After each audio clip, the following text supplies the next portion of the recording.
Buenos días, bienvenidos a Grado Cero. Mi nombre es Tania Guevara y en esta ocasión tenemos el gusto de platicar con el doctor Pérez Burbujo, quien viene de la Universidad Pompeu Fabra de Barcelona, donde es académico. Se ha especializado en varias cosas, pero principalmente ha trabajado el pensamiento contemporáneo, también el pensamiento del siglo XIX y del siglo XX. Y bueno, en esta ocasión trataremos de hablar un poco sobre Schelling y Kierkegaard y esto que parece complicado, que es el absoluto, y también cómo es la relación con el individuo. Y bueno, antes que nada, muchas gracias por permitirnos este momento. Y gracias a vosotros por la invitación para participar aquí. Gracias. Y bueno, en la filosofía de Schelling se habla de la parte fuerte del pensamiento, se habla del absoluto como esta realidad indiferenciada, como el punto máximo que está a lo que se puede comprender o conocer. Y bueno, esto tan grande que es el absoluto, ¿cómo podríamos entenderlo? ¿De qué manera podemos conceptualizarlo para poder hablar de él? Yo creo que el idealismo alemán se caracteriza desde Fichte, porque se cree que se puede alcanzar un principio. En este caso en Fichte era el yo, una realidad a la que se accedía intuitivamente por el conocimiento, donde este yo individual accedía a un yo absoluto, que era un principio desde el cual se podría ir explicando dialécticamente el nacimiento de la naturaleza, posteriormente de la libertad humana y el sentido de la historia. Digamos que el absoluto está ligado, por tanto, a un despliegue en forma de un sistema, y aquí la razón se articula de una manera absolutamente categórica, pudiendo explicar todos los ámbitos de la realidad. Este yo fictiano es un yo muy especulativo. La diferencia con Schelling es que Schelling, que tuvo formación en medicina, que conoce muy bien la tradición de la alquimia y de los médicos, lo que llamaban filósofos de la naturaleza del siglo XIX, se preocupa mucho por aplicar ese principio dinámico a una explicación de la naturaleza. Y lo interesante desde mi punto de vista es que ese yo absoluto especulativo fictiano ahora se vuelve un yo real, que empieza a dar claves de un organicismo de la naturaleza que se orienta teleológicamente hacia el nacimiento de la libertad en el hombre. Es una primera teoría evolucionista y por tanto Schelling está en la línea de los grandes evolucionistas, que luego llegará a Schopenhauer, que evidentemente empiezan a entender la naturaleza como un proceso evolutivo con sus diferentes grados hasta alcanzar el nacimiento de la libertad del hombre. Y evidentemente esto lo aplican también a la historia. Ellos tendrían unas leyes de la historia, por la cual la historia misma había un proceso análogo a la naturaleza, por lo cual podría hablarse de un destino de la historia y de un fin de la historia, como encontraríamos en Kant con su famoso texto sobre la idea cosmopolita de la historia. Lo interesante de Schelling frente a Hegel y Fichte es que su concepción de este principio dinámico que se va desplegando absoluto no se puede acceder desde el conocimiento finito humano de una manera radical. Eso empieza en su texto Ensayo de la libertad en 1809, en lo que se llama su periodo de filosofía intermedia, que son las edades del hombre. Ahora el profesor presidencial de la retirada acaba de publicar un texto muy interesante leyendo esto.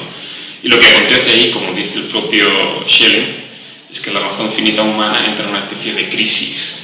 Cuando quiere remontarse al fundamento, este fundamento se abisma, entra en un abismo.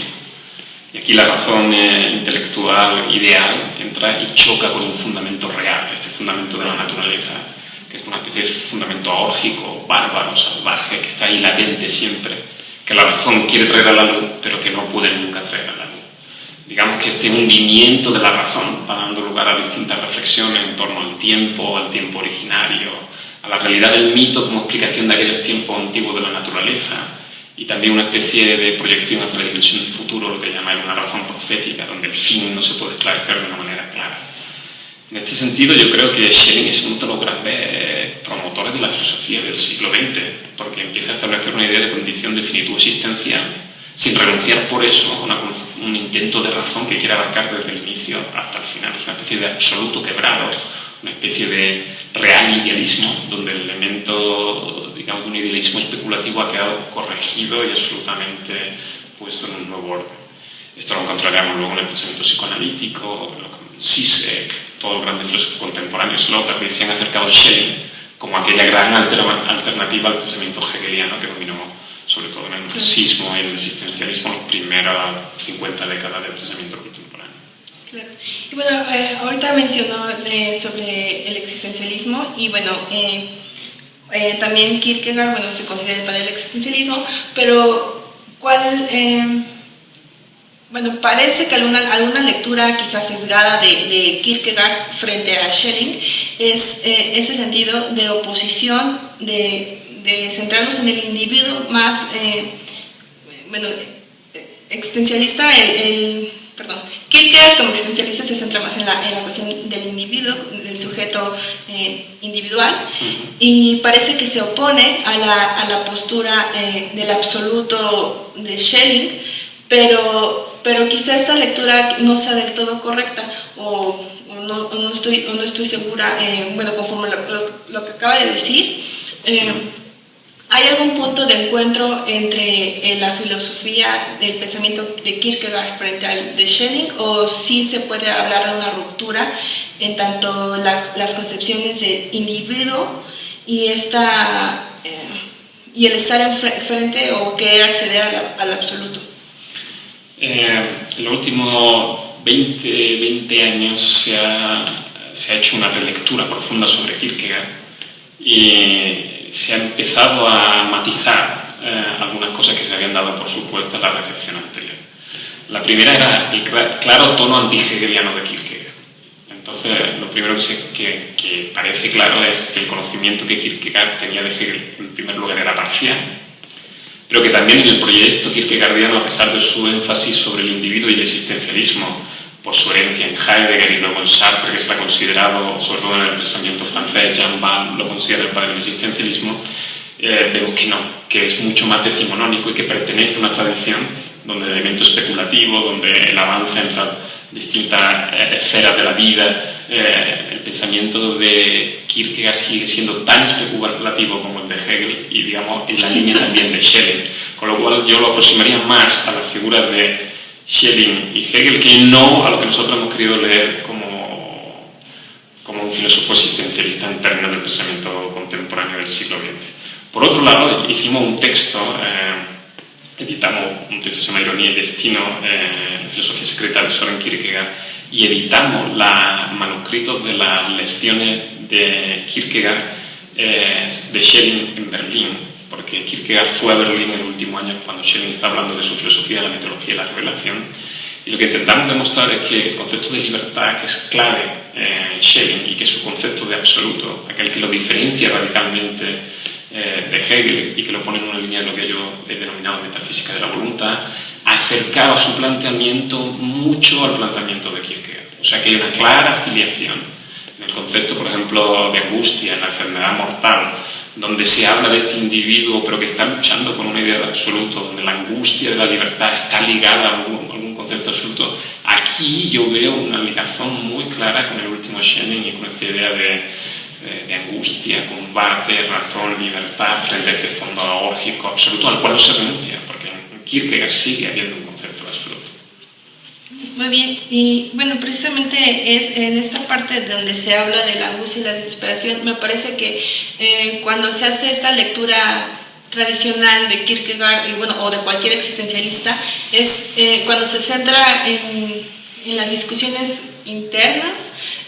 Parece que esto sucede, ¿no? Que se niega la tradición y se plantea una oposición radical diciendo, bueno, es que la postura existencialista lo que viene a romper es precisamente con ideas quizá inabarcables y se opone a la experiencia personal y radical que es la desesperación y la angustia.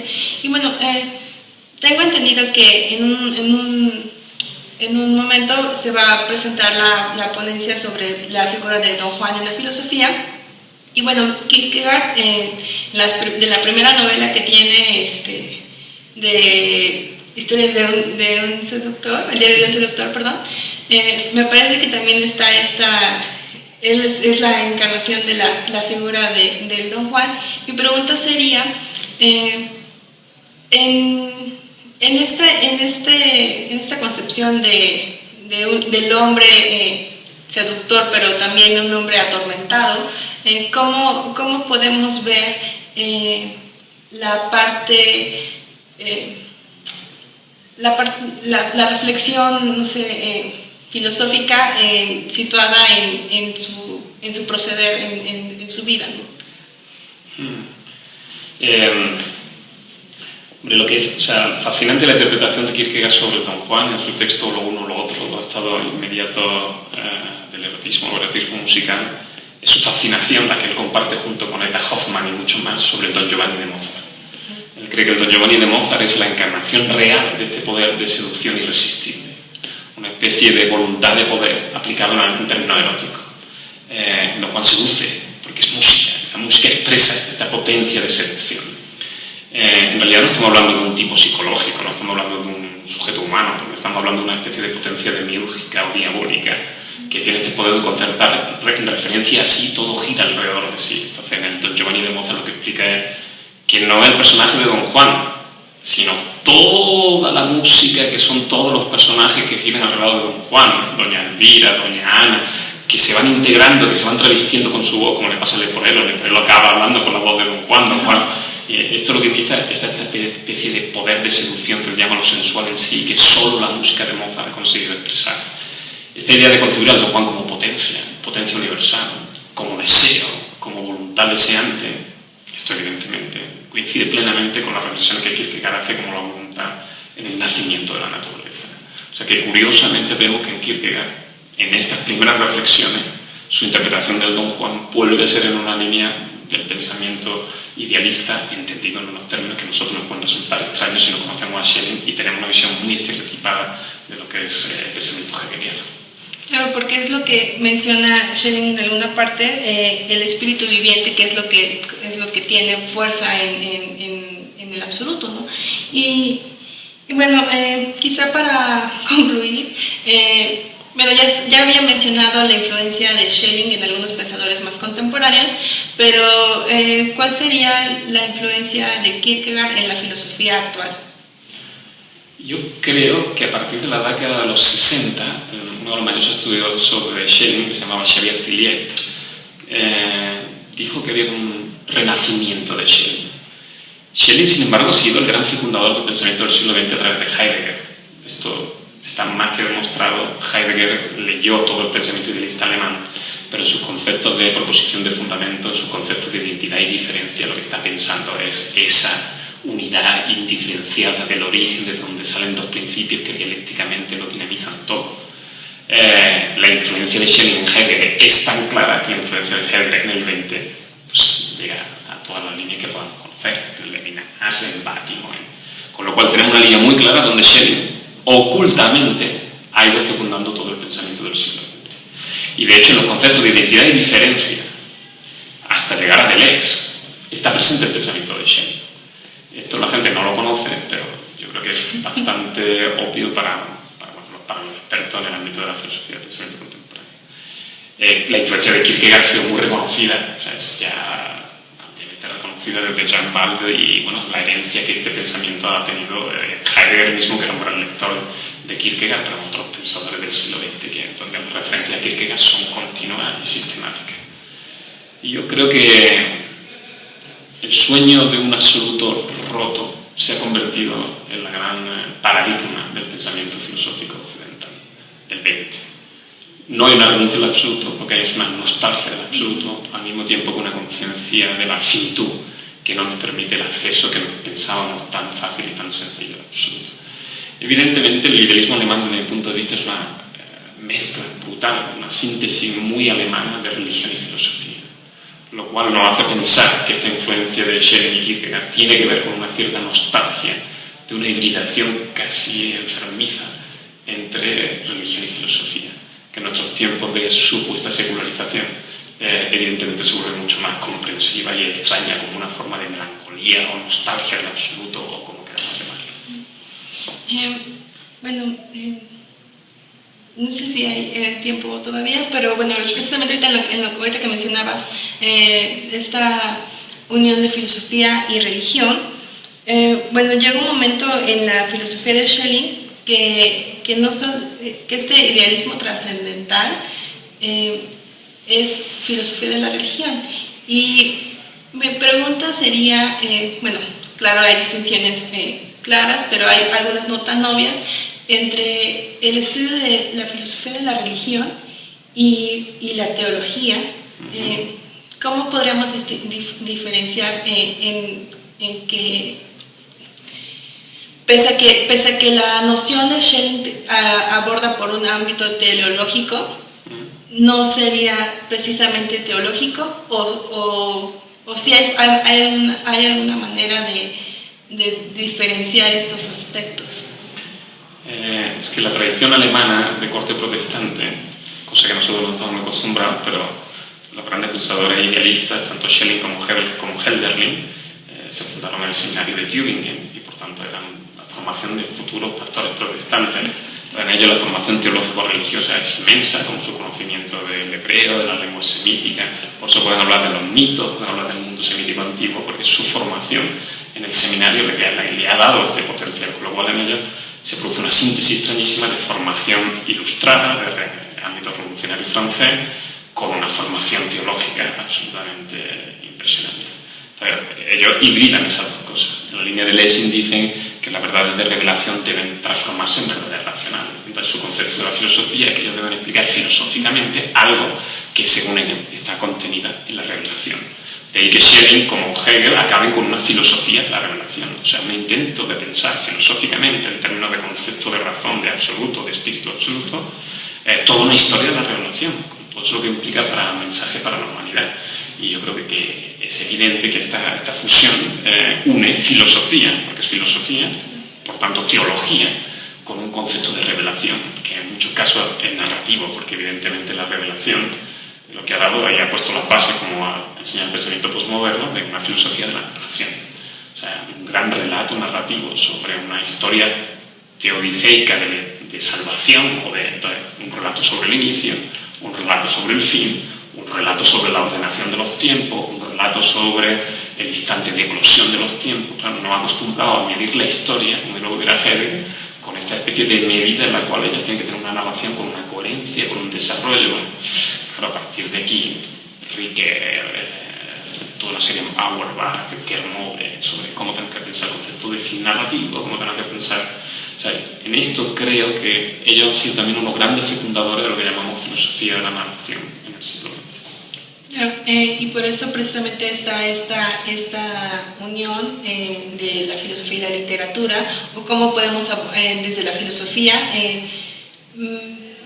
bueno, apoyándose quizá en la literatura para expresar algunas nociones filosóficas, pero también desde la filosofía poder ver estos elementos literarios. Entonces, bueno, por ejemplo, usted comentaba sobre la figura del Quijote, y don Juan ya explicó que no es un personaje, sino como es toda esta concepción. ¿Qué otras figuras de la literatura, no sé, quizá no tan antigua del siglo anterior, del siglo pasado más bien, serían reveladoras del pensamiento occidental? Claro, habría que hacer toda una teoría de la modernidad en crisis hasta el siglo XX para entender por qué el mito antiguo se desplazó hacia el espacio literario. Es la tesis que defiende Meditación del Quijote de Ortega, que cuando irrumpió el racionalismo con su crítica del material mítico, todo el deseo humano que se había proyectado en el mito como creencia, por lo cual implica el rito, el sacrificio, la creencia en sus dioses, esto se muere. Entonces se desplazan todos estos personajes míticos a la literatura. Evidentemente nos encontramos con un mito moderno que es fundamentalmente literario. Y en la formación mítica de la conciencia europea, que es lo que me ha interesado estudiar de una manera emblemática, hay otros autores, hay otros textos de referencia, las figuras de Fausto, de Don Juan y del Quijote se formula, pero claro, aquí el mito es literatura. Con lo cual, a partir del siglo XVII y XVIII estamos acostumbrados a mantener un diálogo profundo entre filosofía y literatura, porque esos personajes literarios son herederos de un fondo mítico que está marcando toda la conciencia en su desarrollo a lo largo de la historia.